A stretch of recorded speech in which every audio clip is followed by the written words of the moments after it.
one is vector quantity. तो first physical quantity that is scalar और second है vector quantity. Scalar किसे कहेंगे? तो अपन कहेंगे कि ऐसी क्वांटिटी जिसको रिप्रेजेंट करने के लिए मैग्नीट्यूड और यूनिट की रिक्वायरमेंट होती है, दैट इज कॉल्ड स्केलर. तो यहाँ पे अपन कहेंगे the quantity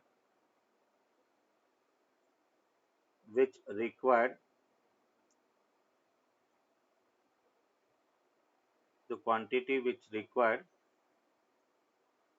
magnitude and unit to represent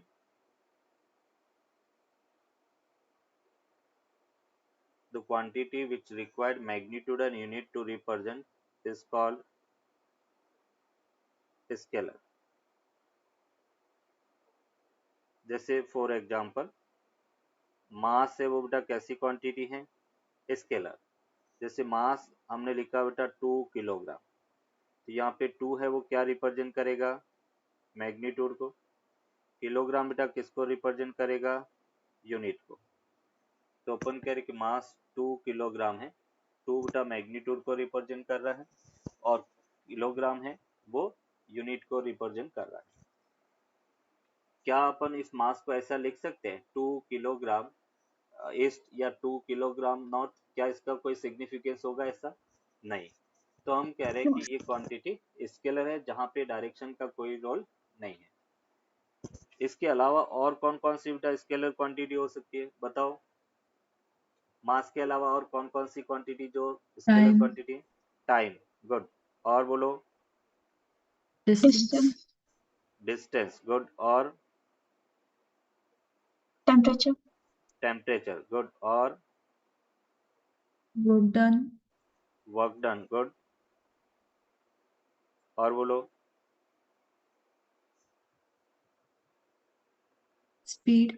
speed. Good. और? बोलो. बस इतनी है. So stress. Stress. Sir, is current vector or scalar? Current is tensor quantity, not scalar और नॉट अ वेक्टर. बट जब हम एनसीईआरटी पॉइंट ऑफ व्यू से देखेंगे तो current is the scalar quantity. NCERT में टेंसर डिफाइन नहीं किया हुआ है, इसलिए अपन करंट को एज ए स्केलर लेके चलेंगे. अभी यहाँ पे मैं लिखवाऊंगा कुछ क्वांटिटी ऐसी भी हैं जिसमें डायरेक्शन, मैग्नीट्यूड एंड यूनिट है but does not follows the vectors sum rule. ऐसी क्वांटिटी को अपन स्केलर कहेंगे. जैसे स्ट्रेस है, इसकी भी डायरेक्शन होती है कि कंप्रेसिव स्ट्रेस है या टेंसाइल स्ट्रेस है, अपनी डायरेक्शन को डिफाइन करता है. इसलिए स्ट्रेस भी टेंसर क्वांटिटी है बट टेंसर अपने सिलेबस में नहीं है, इसलिए अपन सिंपल इसको स्केलर की तरह ट्रीट करेंगे. बोलो इसके अलावा और क्या क्या हो सकता है बेटा? तो वॉल्यूम है वो बेटा अपन कह रहे कि स्केलर क्वांटिटी है. डेंसिटी है वो स्केलर क्वांटिटी है. एनर्जी है वो स्केलर क्वांटिटी है. फ्लक्स है वो बेटा अपन करें स्केलर क्वांटिटी एटसेट्रा. ये सभी अपन कह रहे कि स्केलर क्वांटिटी है. अभी अपन वेक्टर की बात कर रहे हैं. हम कहेंगे the quantity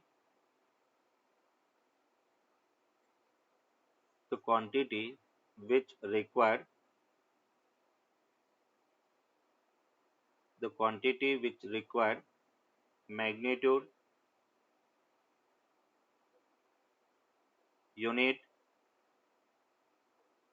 magnitude, unit as well as direction to represent the quantity which required magnitude, unit as well as direction to represent and follows the vector sum rule.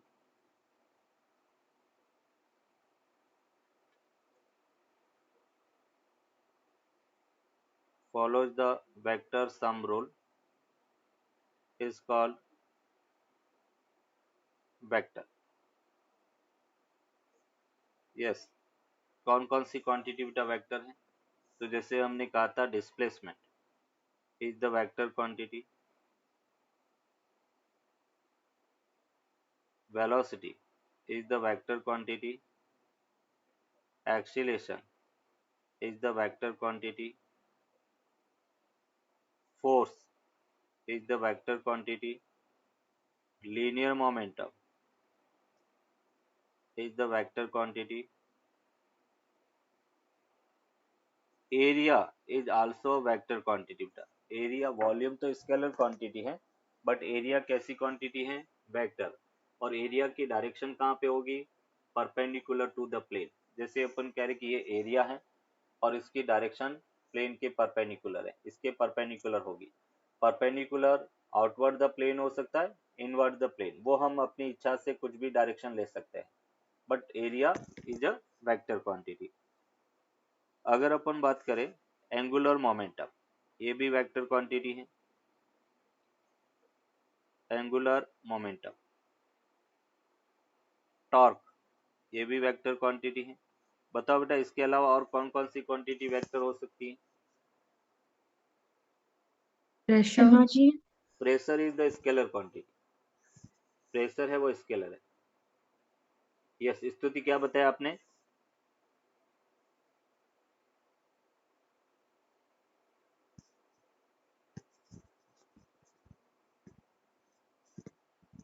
बोलो और क्या क्या हो सकता है वेक्टर क्वांटिटी, सोचो।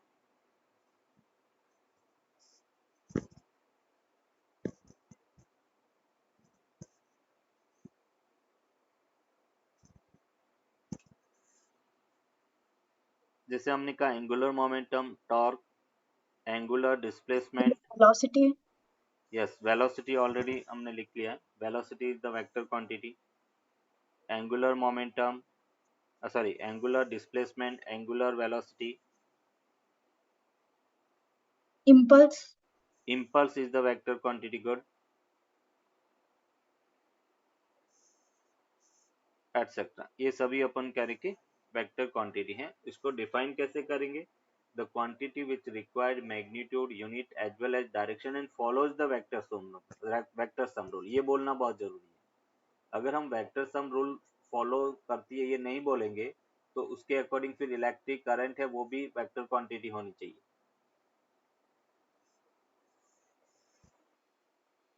is called tensor quantity, the quantity which has magnitude, unit as well as direction but does not follow the vector sum rule.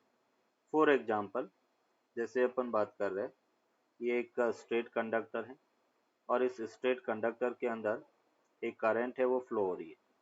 Current I equals to 2 ampere है। 2 यहाँ पे क्या रिप्रेजेंट कर रहा है? मैग्नीट्यूड। A क्या represent कर रहा है? यूनिट। और ये जो एरो है वो क्या रिप्रेजेंट कर रहा है? डायरेक्शन। तो अभी अपन कह रहे कि इसमें यूनिट, मैग्नीट्यूड और डायरेक्शन तीनों प्रेजेंट है, बट अपन कहेंगे कि ये वेक्टर सम रूल का फॉलो नहीं करता। अभी वेक्टर सम रूल क्या है? तो अपन कह रहे कि दो वेक्टर्स को ऐड करने की कुछ स्पेशल रूल्स होते हैं। क्या है उसको अपन आगे डिस्कस करेंगे। वो रूल अगर ये फॉलो नहीं करती है इसलिए अपन कहेंगे कि इलेक्ट्रिक करंट टेंसर है। इसके अलावा अगर हम स्ट्रेस की बात करें, स्ट्रेस है उसको भी अपन एज ए टेंसर क्वांटिटी लेके चलेंगे। मोमेंट ऑफ इनर्शिया उसको भी अपन एज ए टेंसर क्वांटिटी लेके चलेंगे। बट अगर आपको स्कूल के एग्जाम में पूछा जाए तो हम उसको एज ए स्केलर तीनों को लेके चलेंगे, क्योंकि टेंसर अपने सिलेबस एनसीईआरटी में डिफाइन किया हुआ नहीं है। तो स्कूल के एग्जाम में अगर आपको पूछा जाए तो हम उसको as a scalar quantity treat करेंगे। इलेक्ट्रिक करंट भी स्केलर है, स्ट्रेस है वो भी स्केलर है और मोमेंट ऑफ इनर्शिया वो भी स्केलर है। वेक्टर्स को अपन कह रहे कि कैसे रिप्रेजेंट कर सकते हैं वो अपन देख रहे हैं। तो a vector is represented by an arrow बेटा। A vector is represented by an arrow। Vector को बेटा अपन कह रहे कि एक एरो से अपन रिप्रेजेंट करते हैं। ये जैसे एरो है ये एक वेक्टर को रिप्रेजेंट करेगा। यहाँ पे अपन कहेंगे कि एरो का जो डायरेक्शन वाला पार्ट है उसको अपन कहेंगे हेड ऑफ द एरो, इसको बेटा अपन कहेंगे tail of the arrow. Arrow की जो लेंथ है वो मैग्नीट्यूड ऑफ वेक्टर को रिप्रेजेंट करती है। तो length of the arrow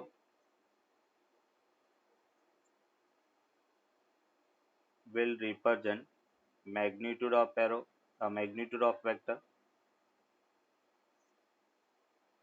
magnitude of vector। अगर हम डायरेक्शन ऑफ एरो की बात करें, direction of the arrow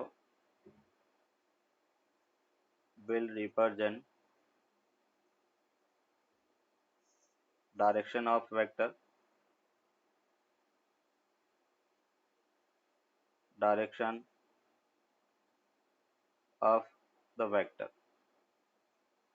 arrow की लेंथ मैग्नीट्यूड ऑफ वेक्टर को रिप्रेजेंट करेगा और direction of arrow direction of vector को रिप्रेजेंट करेगा। फॉर एग्जांपल, जैसे बेटा अपन कह रहे कि एक force F1 equals to 5 Newton है और दूसरा force F2 equals to 10 Newton है। ये 5 न्यूटन ईस्ट है और ये बेटा अपन कह रहे कि 10 न्यूटन ईस्ट है।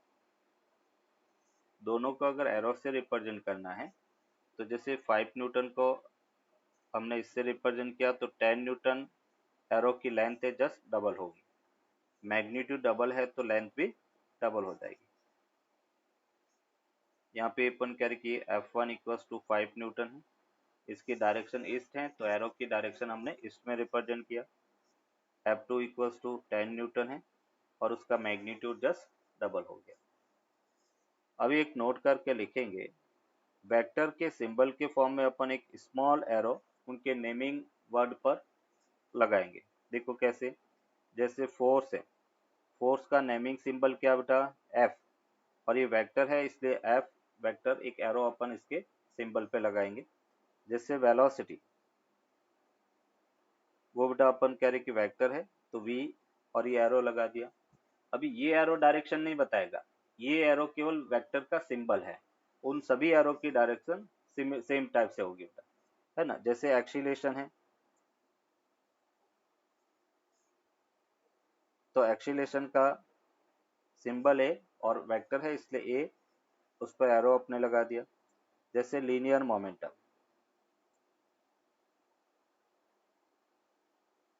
लीनियर मोमेंटम को अपन p से रिप्रेजेंट करते हैं, वेक्टर है तो हमने p वेक्टर लिख दिया। जैसे अपन बात करते हैं टॉर्क, टॉर्क को टो से रिप्रेजेंट करते हैं इसलिए टो पर एरो लगा दिया तो टो वेक्टर हो गया। तो कोई भी वेक्टर्स है उसको अपन एरो की हेल्प से रिप्रेजेंट करेंगे। Scalar quantity and which is always positive. तो यहाँ पे सबसे पहले तो इसको रिप्रेजेंट कैसे करेंगे, जैसे बेटा अपने पास मैग्नीट्यूड ऑफ ए वेक्टर है, उसको बेटा अपने को लिखना है। तो एक तो अपन सिंपल ए लिख दिया, ये भी मैग्नीट्यूड को रिप्रेजेंट करेगा। विदाउट एरो अगर ए लिखा हुआ है तो वो मैग्नीट्यूड को रिप्रेजेंट करेगा। दूसरा बेटा अपन कह रहे कि magnitude of a vector, A vector उसको अपन मोड ऑफ ए वेक्टर से भी रिप्रेजेंट कर सकते हैं। क्या पढ़ेंगे, मॉडुलस ऑफ ए वेक्टर या मोड ऑफ ए वेक्टर। ये मैग्नीट्यूड ऑफ ए वेक्टर है। Magnitude of a vector, magnitude of a vector is a scalar quantity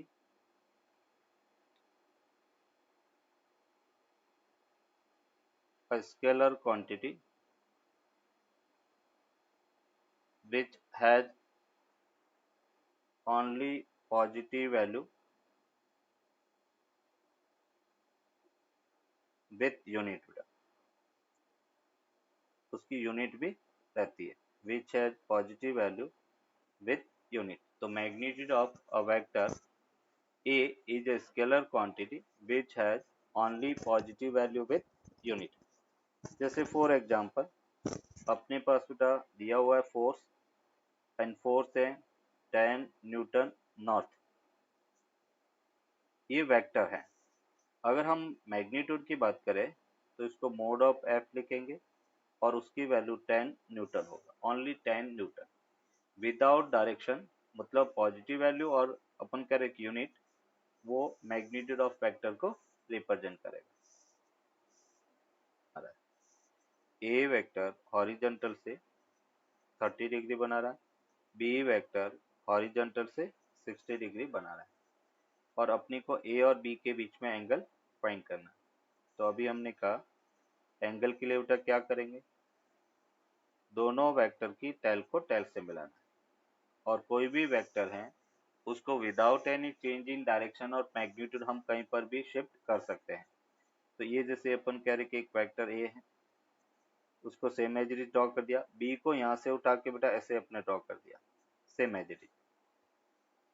तो अभी अपन कह रहे कि इस दोनों के बीच में देखो कितना एंगल हो गया, ये 30 डिग्री है, ये बेटा 60 डिग्री है, ये वेक्टर ए है, ये वेक्टर बी है। बोलो दोनों के बीच में कितना एंगल हुआ, 90 डिग्री। 90 डिग्री। अभी देखो यहाँ पे ये भी इस दोनों के बीच का एंगल है, ये एंगल कितना होगा 270 डिग्री, बट हम स्मॉलर एंगल है उसको एक्सेप्ट करेंगे।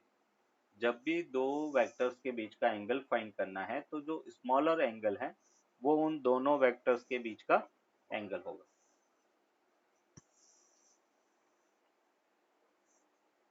अभी जैसे इससे रिलेटेड एक एग्जांपल अपन देखते हैं।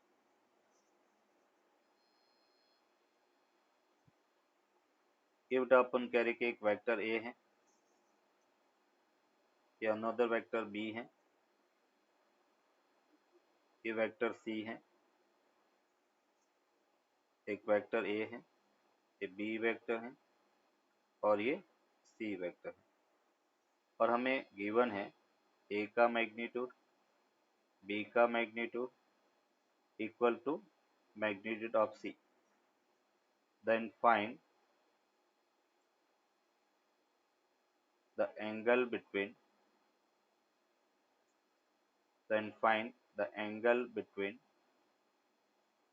first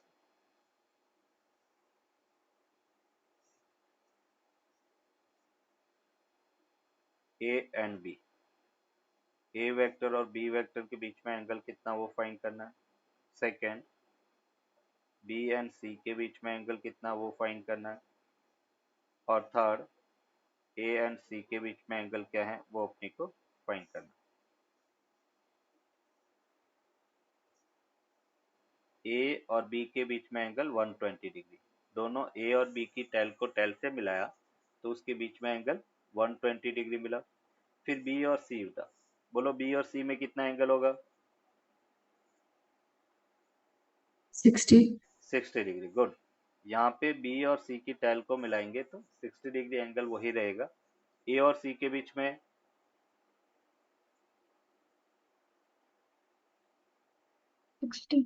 60 ऑलरेडी 60 दे रखा है, दोनों टेल से टेल मीट की हुई है, तो इसलिए अपन कह रहे कि 60 डिग्री एंगल रहेगा। ये एंगल 45 डिग्री, ये भी एंगल 45 डिग्री के इक्वल होगा। अभी जैसे इससे रिलेटेड एक एग्जांपल देखिए, जैसे हमें कहा गया है ड्रॉ एक डायरेक्शन बेटा थीटा दिया हुआ है, that is 60 degree east of north है, 60 डिग्री ईस्ट ऑफ नॉर्थ, इसको अपने को ड्रॉ करना। ड्रॉ करो 60 डिग्री ईस्ट ऑफ नॉर्थ मतलब नॉर्थ से ईस्ट की तरफ 60 डिग्री एंगल होगा।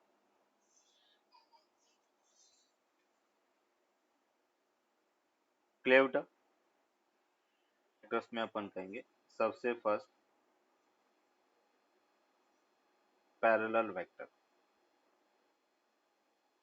Parallel vector two or more than two vectors which has same direction।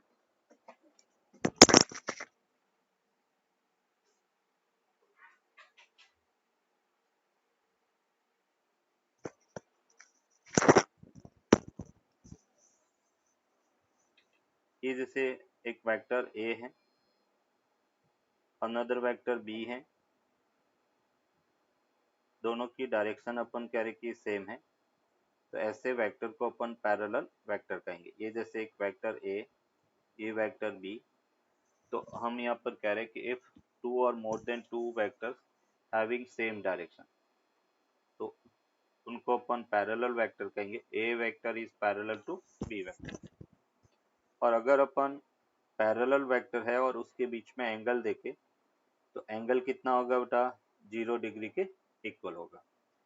Parallel के बाद में हम बात करते हैं anti parallel vector. Anti parallel vector, और एंटी पैरेलल वेक्टर्स में अपन कहेंगे कि ऐसे वेक्टर्स जिनकी डायरेक्शन ऑपोजिट हो। ये जैसे दो वेक्टर्स हैं, उनमें मैग्नीट्यूड का सेम होना जरूरी नहीं है। दोनों अपन कह रहे कि डायरेक्शन ऑपोजिट है, मैग्नीट्यूड डिफरेंट, सेम हो भी सकता है और नहीं भी तो भी चलेगा। तो यहाँ पे अपन कह रहे कि a vector is anti parallel to b vector.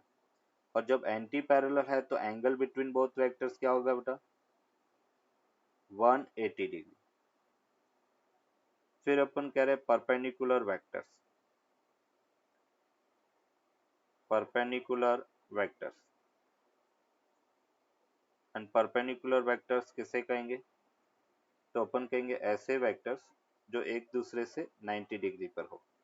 एक वेक्टर ए हो गया, दूसरा वेक्टर बी हो गया, दोनों एक दूसरे के साथ में 90 डिग्री एंगल बना रहे हैं, तो हम कह सकते हैं a vector is perpendicular to b vector. A vector is perpendicular to B vector, and perpendicular, that means angle between both vectors will be 90 degree. दोनों वेक्टर्स के बीच का एंगल 90 डिग्री के इक्वल होगा। फिर अपन कह रहे कि फोर्थ पॉइंट, अगर हम बात करें कोप्लानर वेक्टर। कोप्लानर वेक्टर्स ऐसे वेक्टर जो एक ही प्लेन में लाई करते हैं, है ना। तो यहाँ पे अपन कह रहे हैं एक ही प्लेन का मतलब उन सबको एक फोटो फ्रेम में अपन ले सकते हैं। जैसे ये अपने पास कुछ वेक्टर्स है, एक वेक्टर बेटा ए है, दूसरा वेक्टर बी है, तीसरा वेक्टर सी है, all vectors lying in same plane. तो हम ये कह सकते हैं कि ये जैसे एक वेक्टर ए है, ये बी है और ये वेक्टर सी है, और सभी एक ही प्लेन में लाई कर रहे हैं, तो हम ये कह सकते हैं a vector, b vector and c vector are coplanar. इनको अपन कहेंगे कोप्लानर वेक्टर्स। फिर अपन बात करते हैं non coplanar vector. Non coplanar vectors. Non coplanar vectors and non coplanar vectors कैसे? जैसे अपन कह रहे एक वेक्टर बेटा ये हो गया एक्स डायरेक्शन में, दूसरा वाई डायरेक्शन में, और तीसरा वेक्टर बेटा जेड डायरेक्शन में। तो इनका प्लेन डिफरेंट है। ये जैसे एक वेक्टर ए हो गया, ये बी हो गया, ये सी हो गया, तो ये तीनों अपन कह रहे कि नॉन कोप्लानर वेक्टर हैं। तो हम कहेंगे a vector, b vector and c vector are non coplanar. Non coplanar.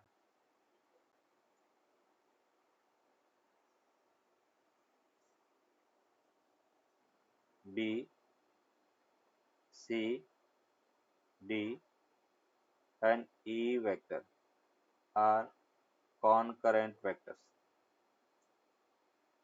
ये सभी अपन कह रहे कि कॉनकरेंट वेक्टर्स है। फिर अपन कह रहे कि बेटा 7 नेगेटिव वेक्टर। नेगेटिव वेक्टर्स ऐसा वेक्टर्स जिसका बेटा अपन कह रहे कि मैग्नीट्यूड सेम और डायरेक्शन ऑपोजिट है, तो उसको अपन नेगेटिव वेक्टर कहेंगे। तो हम ये कह सकते हैं a vector which has a vector which has equal magnitude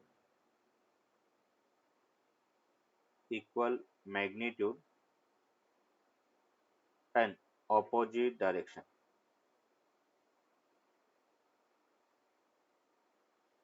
equal magnitude and opposite direction is called negative vector. Is called negative vector. Equal magnitude and opposite direction which is called negative vector. जैसे बेटा अपन कह रहे कि एक vector एक है और दूसरा अपन कह रहे कि इसके जस्ट ऑपोजिट वेक्टर, ऐसा मैग्नीट्यूड दोनों का सेम है, डायरेक्शन अपन कह रहे कि ऑपोजिट है। ये जैसे एक वेक्टर ए है तो इसको अपन उसका नेगेटिव वेक्टर कहेंगे, माइनस ए वेक्टर से रिप्रेजेंट करेंगे। मतलब हम कह रहे हैं कि जैसे नेगेटिव वेक्टर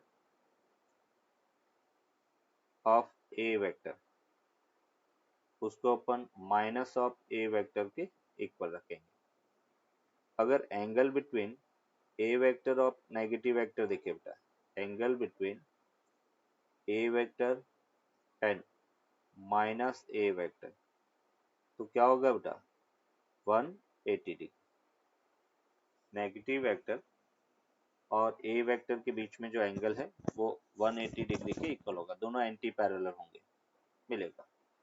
तो a vector which has zero magnitude but direction is not defined, zero vector की कोई डायरेक्शन नहीं होती है, ऐसे वेक्टर को अपन नल वेक्टर कहेंगे। अभी इसको डिफाइन क्यों किया, इसकी जरूरत कहाँ पर? तो जब अपन दो वेक्टर्स का एडिशन करते हैं तो हमेशा वेक्टर क्वांटिटी मिलती है, दो वेक्टर्स को ऐड करने पर वेक्टर मिलता है। अगर मैं यहाँ पर जैसे एक वेक्टर है उसके अंदर उसके नेगेटिव वेक्टर को ऐड करूंगा तो वो हमें जीरो मिलेगा। अभी अगर मैं जीरो को स्केलर ट्रीट करता हूँ तो अभी ये रॉन्ग हो गया कि किसी वेक्टर में वेक्टर ऐड करने पर यहाँ पे स्केलर भी मिल रहा है, इसलिए हमने जीरो को वेक्टर डिफाइन कर दिया। तो अभी अपन कह रहे हैं कि जीरो वेक्टर, जब किसी वेक्टर, दो केस में अपने को जीरो वेक्टर या नल वेक्टर मिलेगा।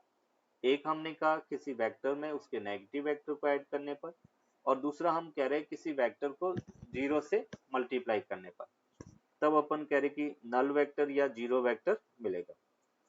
नेक्स्ट बेटा ये इंपॉर्टेंट पॉइंट है, next 9th number, that is unit vector. Very very important है, सबसे ज्यादा अपन कह रहे कि इससे रिलेटेड क्वेश्चन अपने को पूछे जाते। ये जैसे यूनिट वेक्टर है, अभी नाम से ही पता चल रहा है यूनिट मतलब वन। तो जैसे अपन कह रहे हैं कि a vector which has magnitude 0, a vector which has magnitude 1 and only shows the direction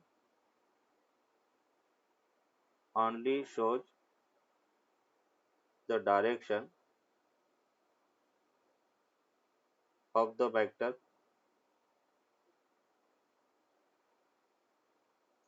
is called unit vector. Unit vector. अभी बेटा अपन कह रहे कि यूनिट वेक्टर को रिप्रेजेंट कैसे करेंगे, जैसे हमें कहा गया है unit vector of a vector, A vector का यूनिट वेक्टर फाइंड करना है तो उसको अपन ए कैप से रिप्रेजेंट करेंगे। क्या पढ़ेंगे बेटा इसको, कैप, ये जो सिंबल है उसको अपन पढ़ेंगे cap, A cap.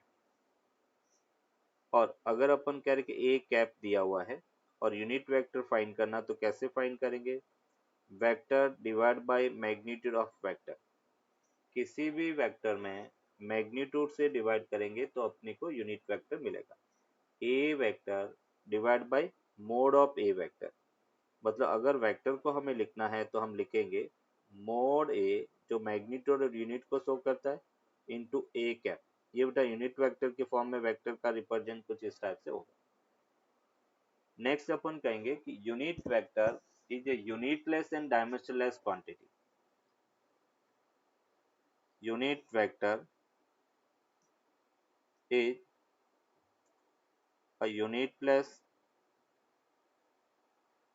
and the dimensionless quantity. Dimensionless quantity.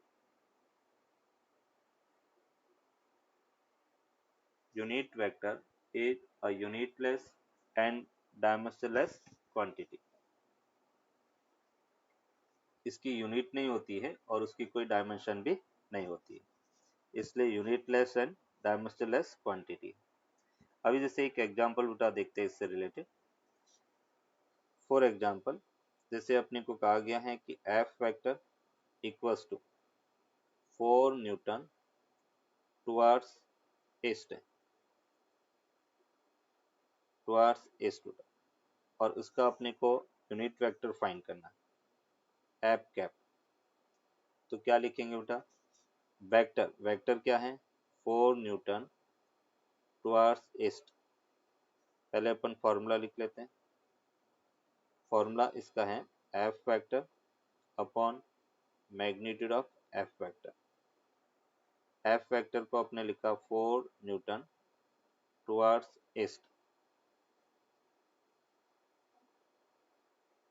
और मैग्नीट्यूड क्या बेटा 4 न्यूटन। 4 न्यूटन से 4 न्यूटन कैंसिल आउट, तो क्या मिला 1 टुवर्ड्स ईस्ट है बेटा, केवल डायरेक्शन बचा है, बाकी यूनिट हो गया उसका मैग्नीट्यूड। तो ये बेसिकली अपन कह रहे कि उसका यूनिट वेक्टर हो गया जो केवल डायरेक्शन बताने का काम कर रहा है। अभी यहाँ पे अपन कहेंगे some orthogonal unit vector, orthogonal unit vectors, orthogonal unit vectors की अपन बात कर रहे हैं। ऑर्थोगोनल यूनिट वेक्टर्स को अपन कैसे देखेंगे, जैसे अपन कह रहे कार्टेशियन कोऑर्डिनेट प्लेन की बात करते, ये बेटा y एक्सिस है, ये x एक्सिस है, और ये z एक्सिस है। x एक्सिस के यूनिट वेक्टर i कैप से अपन शो करेंगे, y एक्सिस के यूनिट वेक्टर को j कैप, और z एक्सिस के यूनिट वेक्टर को k कैप से शो करेंगे। मतलब i कैप है वो बेटा x डायरेक्शन को रिप्रेजेंट करेगा,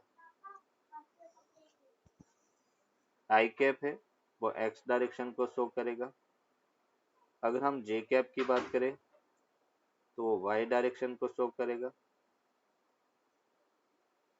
एंड k कैप जो है वो z डायरेक्शन को शो करेगा।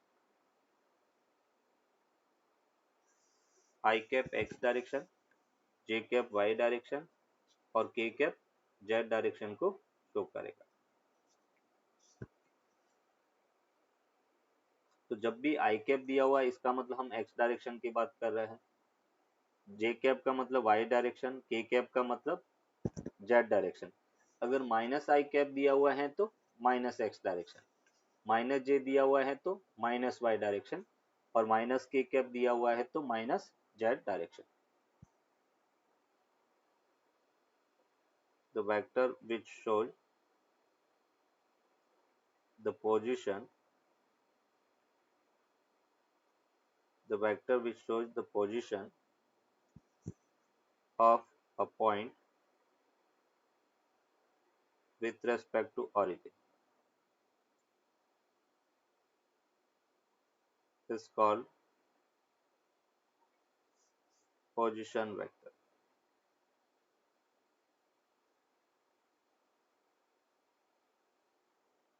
The vector which shows the position of a point with respect to origin is called position vector. अभी अपन कह रहे कि position vector कैसे अपन देखेंगे y, x और z। जैसे बेटा अपन कह रहे कि एक पॉइंट P अपने लिया और इस P के कोऑर्डिनेट x, y, z है, तो इस P को ओरिजिन से मिलाने वाला जो वेक्टर है उसको अपन P का पोजीशन वेक्टर कहेंगे, that is the position vector of point P।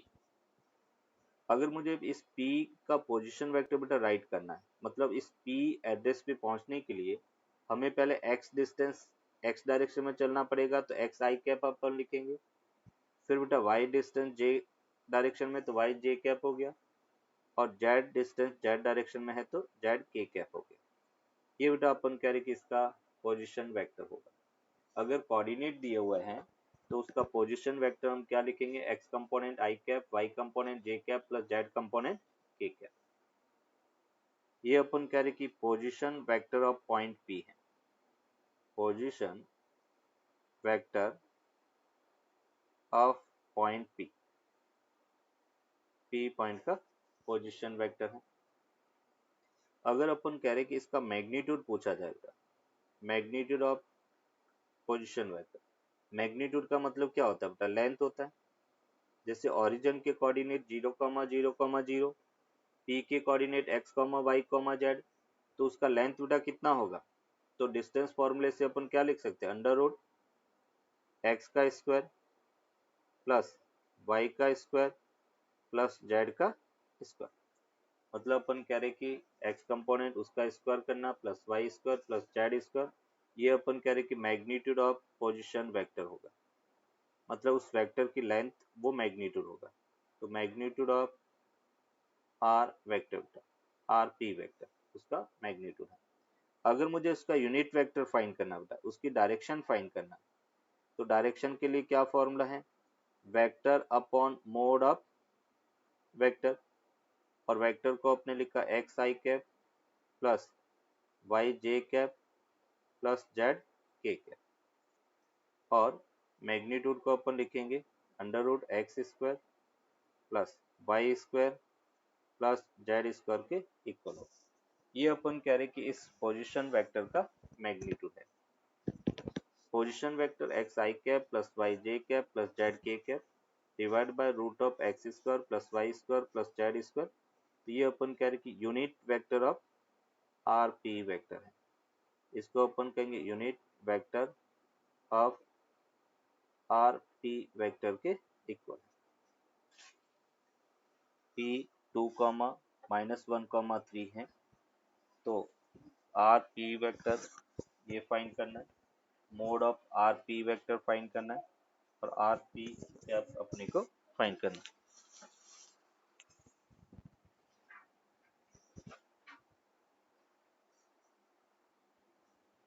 Yes, बोलो बेटा आर पी वेक्टर क्या मिला,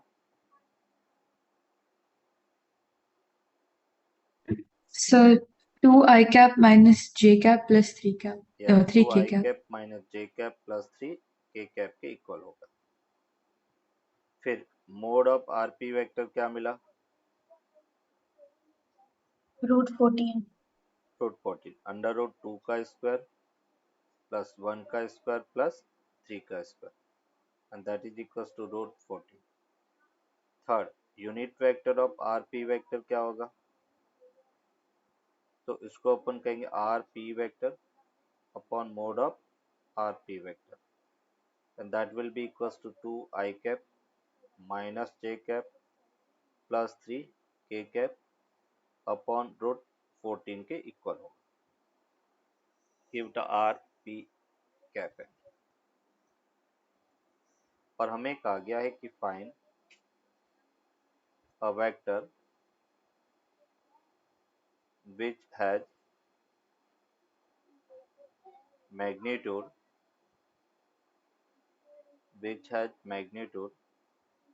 equal to a vector and direction along the b vector, direction along the b vector। एक question जो कह रहा है उसके अकॉर्डिंग तो अपन कहेंगे हमें एक ऐसा वेक्टर फाइंड करना है, सपोज वो वेक्टर सी है जिसका मैग्नीट्यूड ए के इक्वल है, तो मैग्नीट्यूड ए ले लिया, और डायरेक्शन बी के अलोंग है, तो यूनिट वेक्टर बी का ले लिया। डायरेक्शन कौन सा वेक्टर शो करता है, यूनिट वेक्टर। तो बेसिकली मुझे मोड ए इंटू बी कैप ये फाइंड करना है। अभी मोड ए को अलग से फाइंड कर लेते हैं। मोड ए अपने को मिलेगा अंडर रूट 2 का स्क्वायर प्लस 1 का स्क्वायर प्लस 2 का square and that will be equal to 3। फिर अपन बी कैप फाइंड कर लेते हैं। बी कैप क्या होता है, b vector upon mod of b vector. तो ये अपने पास है 3 i cap plus 2 j cap plus k cap upon ये बेटा अपन कह रहे मोड बी, बी का स्क्वायर प्लस 2 का स्क्वायर प्लस 1 का स्क्वायर, दैट इज रूट 14। तो अभी अपन कह रहे सी वेक्टर को अपन लिख सकते हैं, ये 3, ये हमने लिखा 3 i cap plus 2 j cap plus k cap upon root 14, ये इसका आंसर होगा। ये एक ऐसा वेक्टर है जिसका मैग्नीट्यूड ए के इक्वल है और डायरेक्शन बी के अलॉन्ग है, is a unit vector, then find the value of c beta, value of c की अपने को वैल्यू फाइंड करना है if given vector is a unit vector। तो ये अपने को रूट 0.87 मिला। वन मोर एग्जांपल अपन देखते हैं। जैसे अपने को कहा गया है if a vector equals to 2 I cap plus 3 j cap plus 4 k cap is equal to b vector equals to p I cap plus 3 j cap plus 4 k cap, then find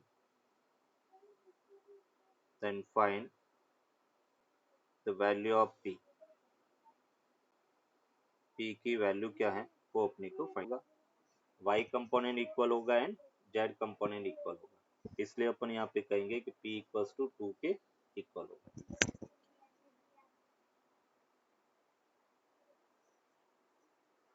तो यहाँ से अपन कहेंगे कि अगर मुझे a y find करना है तो हम लिख सकते हैं a sin थीटा, ये y डायरेक्शन में उसका कंपोनेंट होगा जिसे y कंपोनेंट कहेंगे। तो अगर बेटा इस a को वेक्टर फॉर्म में लिखना है तो कैसे लिखेंगे? तो हम कहेंगे x कंपोनेंट और उसकी डायरेक्शन i कैप, फिर y कंपोनेंट और उसकी डायरेक्शन j कैप। तो यहाँ पे ax वो बेटा कितना है a cos थीटा, ये i कैप हो गया। ay को क्या लिखेंगे a sin theta into j cap के इक्वल होगा। ये बेटा अपन कह रहे कि resolution of vector in 2 dimension है, उसका x कंपोनेंट और y कंपोनेंट है। अभी इसमें याद क्या रखेंगे? तो हमें ये याद रखना है कि थीटा वाला कंपोनेंट कॉस होता है, जिस एक्सिस के साथ में थीटा एंगल है वो कंपोनेंट कॉस होगा और उसका परपेंडिकुलर कंपोनेंट y साइन होगा। देखो कैसे, एक एग्जांपल यहाँ पे हम देखते हैं।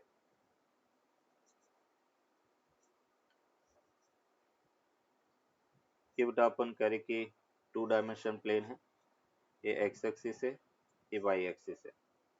जैसे अपन कह रहे कि एक वेक्टर a है, या अपन कह रहे कि फोर्स है 10 न्यूटन, ये एंगल बेटा कितना है 37 डिग्री के इक्वल है, और अपने को इस एफ को वेक्टर फॉर्म में लिखना है। फाइंड एफ बेटा, इसका x component i cap y component के फॉर्म में लिखना है, आई कैप j कैप के फॉर्म में लिखना है। बोलो कैसे लिखेंगे? 8 न्यूटन। 10 cos 37, क्या लिखेंगे 10 cos 37। fy को So क्या 8 लिखेंगे? Yes 10 sin 37। तो ये 8 न्यूटन हो गया और ये बेटा 6 न्यूटन हो जाएगा। तो अभी अपन कह रहे कि इसको वेक्टर फॉर्म में लिखेंगे, तो एफ एक्स मतलब 8 i cap plus 6 j cap के इक्वल होगा। ये अपन कह रहे कि इसका वेक्टर फॉर्म है, f vector equals to 8 i cap plus 6 j cap. Angle और मैग्नीट्यूड दिया हुआ है तो उसको आई कैप जे कैप के फॉर्म में कुछ इस टाइप से अपन लिख सकते हैं।